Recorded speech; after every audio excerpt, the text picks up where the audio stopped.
Greetings and welcome to the N26 Vigilante Special Extended Edition. Why? Because it's a special. But it technically counts in the Season 8 order as episode 197 total and the 26th episode of this season. So it's weird, okay?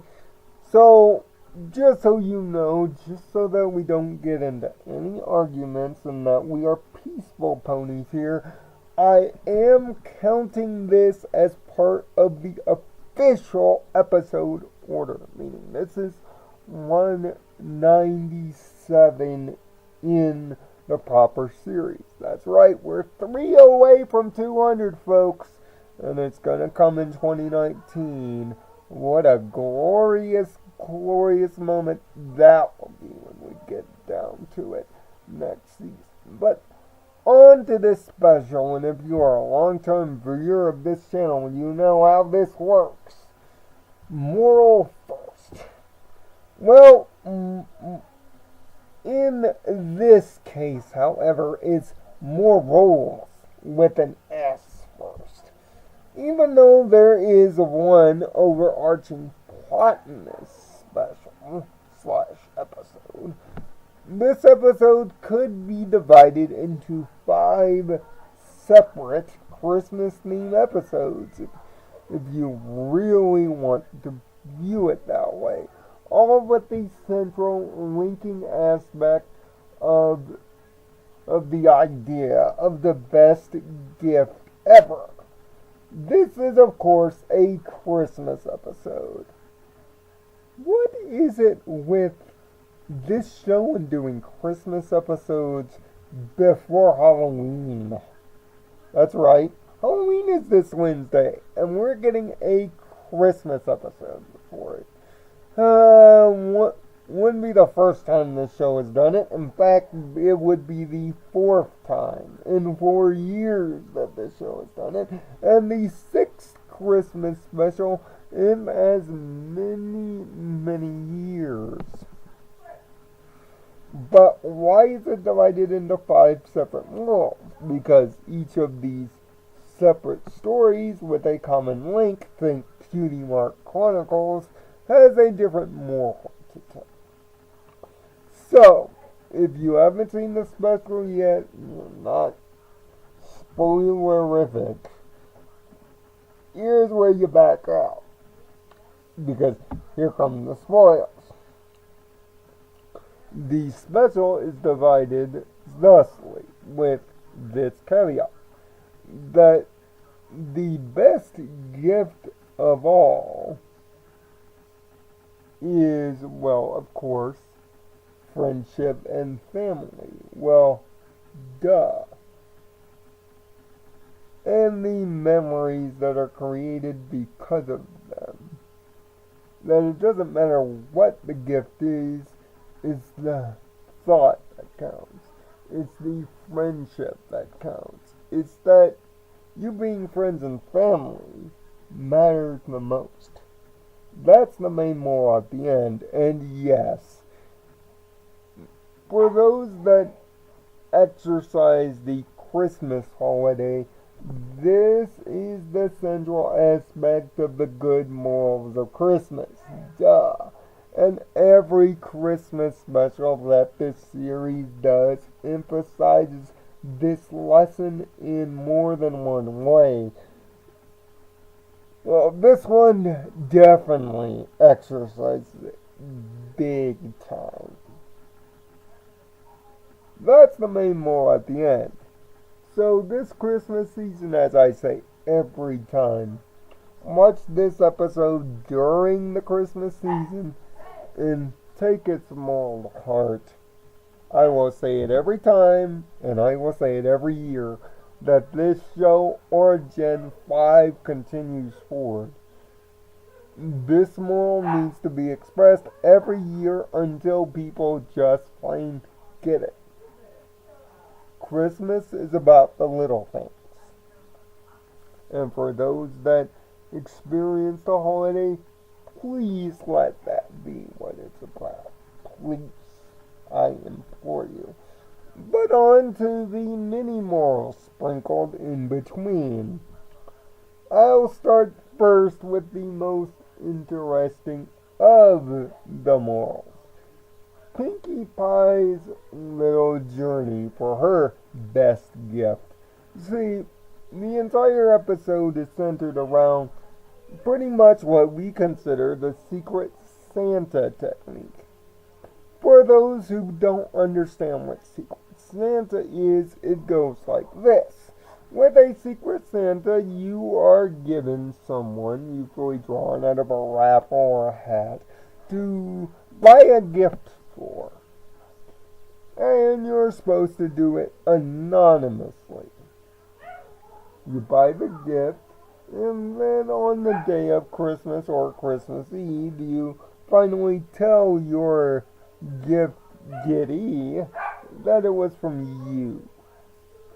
This is a technique that is expressed a lot in Christmas circles, usually around offices and other things, and usually around daycares or homeless centers. Trust me, my mom has been a Secret Santa before, so I know the idea. So are Intrepid Harmony 6 and Starlight for some odd reason, and Spike. So yes, Spike, I do indeed acknowledge you again. Decide to pull the Secret Santa. Little do they know they try way too hard in their own respective ways, which leads us first to Pinkie. Her Secret Santa just so happens to be my beloved wife. It's hard to get a gift from my wife. It's very hard.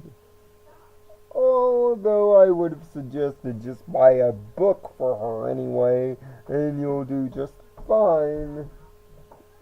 She instead tries to find the perfect gifts.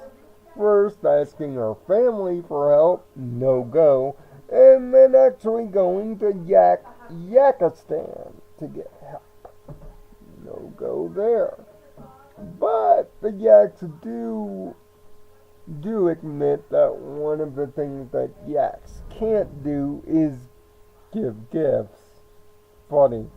But they also lead her to the top of the mountain peaks, where the biggest addition to our pony world is added. Reindeer. Yep, reindeer are a thing in this show, and they are real, and they are magical. Sure, they are not Santa Claus, but they essentially do the deal. And we meet 3 of them. Up in the top of the icy north, we meet the reindeer of gift giving, the reindeer of the holiday. 3 reindeer with the names Aurora, Bora, and Alice. Get it? Aurora Borealis, aka the Northern Lights. Nice job, Hacks, bro. The 3 provide the perfect gift, and this will lead into the ending proper. Meanwhile, the Miz, aka Rainbow Dash, is trying to get a gift for Fluttershy, aka Bailey. Trust me, my friends will get this joke. You will probably not. In looking for Bailey's gift, Rainbow is totally confused on what to get, and gets some unlikely help in the form of Discord. Yes, indeedy, Discord helps out. And through typical Discord shenanigans, gift given. Applejack and Rarity are supposed to be exchanging gifts. And the whole point of Rainbow Dash and Discords is that, well, it's about knowing the friend you're giving the gift to and acknowledging that having help to get the perfect gift isn't the worst idea. Yeah, and especially with best friends, sometimes finding a gift for a best friend can be super difficult.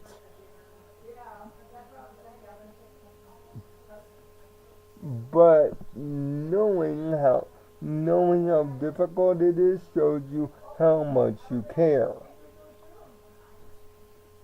As far as Applejack goes, Applejack and Rarity are the ones gifting gifts. Getting help from Fluttershy, however, Applejack runs into the commercialism of the holiday. No thanks in part to the Flim Flam brothers, who are selling the hottest toy on the market today that oddly sparks sayings about the commercialism of the holiday. Very funny, as they try in a vain to once again get that extension to the resort that they tried to get off of Star Swirl and students in Friendship University. This shows you why I'm counting it towards the Season 8 order, by the way. And Applejack, of course, does what Applejack does and foils the Flim Flam's plan, showing that just because something is the hottest gift because the commercials tell you to do it, doesn't mean that it is the perfect gift. The reason why I find this moral a little bit of irony is because this is the act of a major corporation whose job it is to sell toys using their main toy-themed TV show vehicle to tell you not to buy toys if it doesn't fit the gift giver you are giving to. The irony is insane with that. As for Rarity, thanks to our friend Derpy Hubes, aka Mittens, gets her gift misplaced, and thus we are met to another Southern stereotypy family. We have the apples, we have the pears, and now we have the alicorn family. And the hat ends up in their possession, more specifically to their young son Pistachio, who happens to be a fashion savant himself. And just the gift of having Rarity at his door, let alone the hat, means a lot, which brings into this moral. That sometimes you will give a gift, and sometimes it will end up in the hands of someone unintended. And sometimes it's the gifts we unintentionally give that make the most difference. It's very heartwarming, pun intended.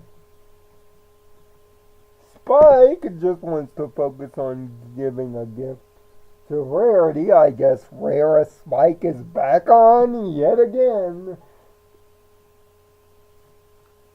And through his efforts, he does give a nice gift in the form of the start of the closing song of the episode.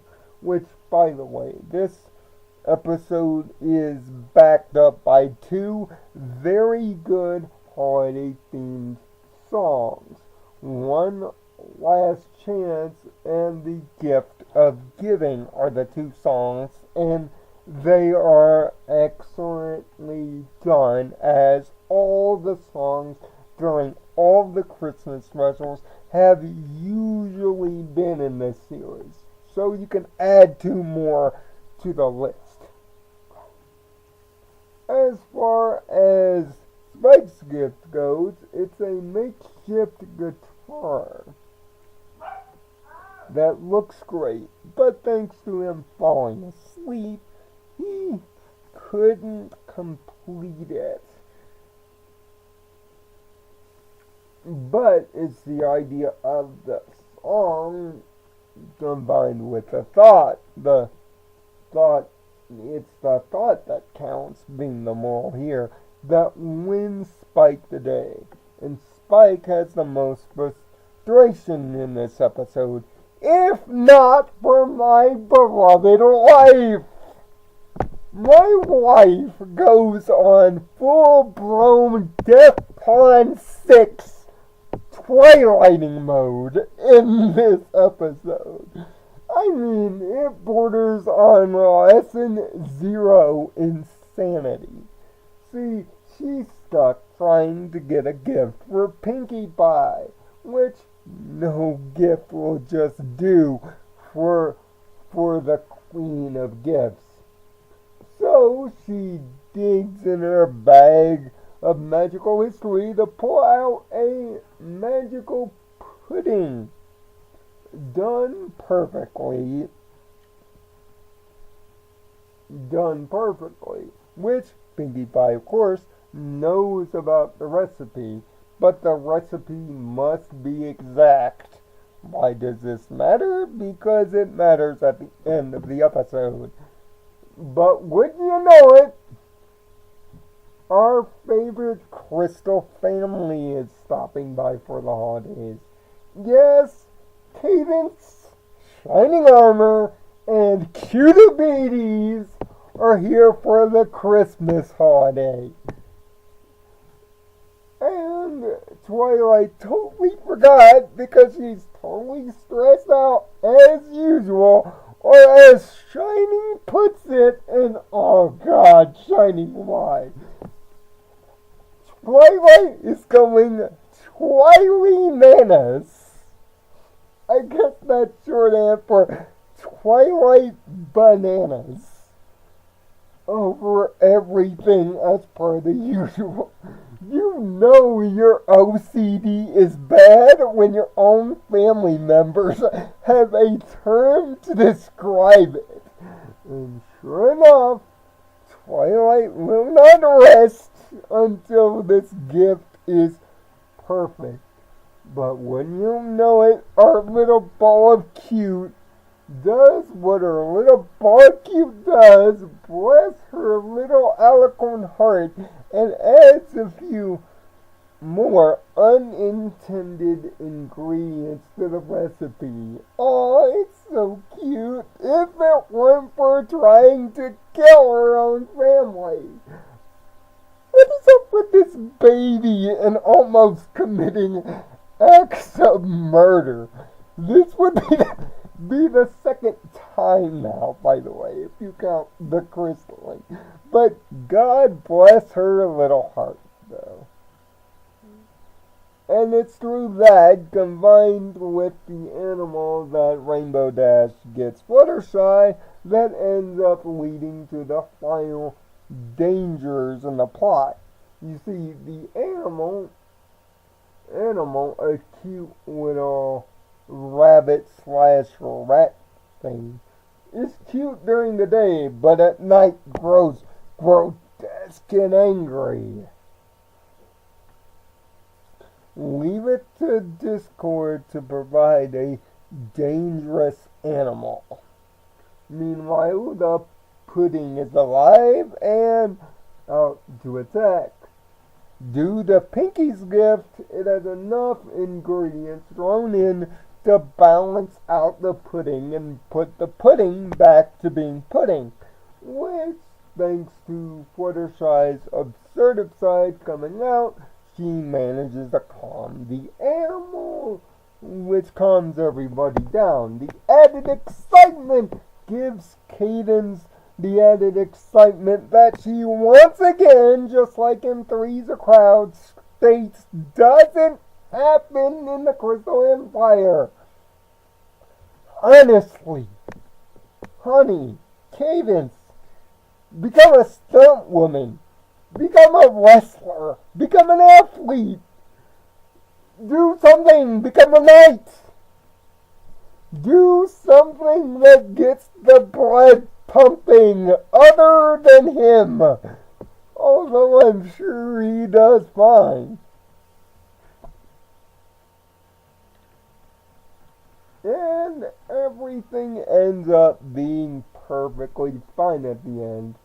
Even we get a montage of all the other characters that we have met throughout Season 8 celebrating their respective holidays, even Celestia and Luna. So, not only does this holiday special hit it on the mark as a holiday special, and trust me, it would get a 6 alone for that. But this is the perfect capper to Season 8.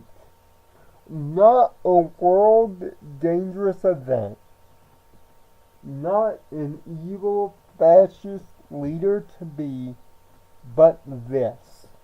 Linking all the characters and all the different cultures and all the different things that we have learned, not only throughout the season, but throughout the years. And yet again, another job by the writing staff showing their appreciation for letting this fictional family into our respective families. The holiday episodes for this show are often the strongest episodes of the series, and Best Gift Ever is yet another. That's why I've spent nearly 25 minutes talking about it. It is a superb close to an already tremendous season. And I can't help but give it a 6. Its miniature morals, its characters at the peak of their ability, the holiday cheer, the two strong songs, the use of sub-characters we haven't seen in a while, doing great performances and being just right. It all works together and is yet another heartwarming example, pun intended, of this show's success. Next week, we're going to have a proper countdown of the best episodes of the season. And I'm sure this will end up there. And if Season 9 is any indication by its setup, can you imagine how we're going to close up shop on this generation of this franchise that may never be duplicated again next year? The bar has been set high. Let me just say that. Best Gift Ever is a perfect score, a 6 out of 6, and yet again, the 7th 6 this season, making it the record holder by 2. And 2 of those episodes just so happen to be around the holiday. Watch it during Christmas alongside the Christmas episode we were given earlier and all the other Christmas episodes we've been given. It would be a small holiday marathon, but it would be great. So what are your thoughts on Best Gift Ever? Drop it down in the comment section below. And until next week, when we do officially the top 10 of this season and bring our bus ride through Vigilante 8 to a close, I am Nirvana Sparkle. Happy Halloween to you, And if you're watching it during Christmas season, Merry Christmas to you, and find peace, all of you, in your own nirvana. Thanks for watching.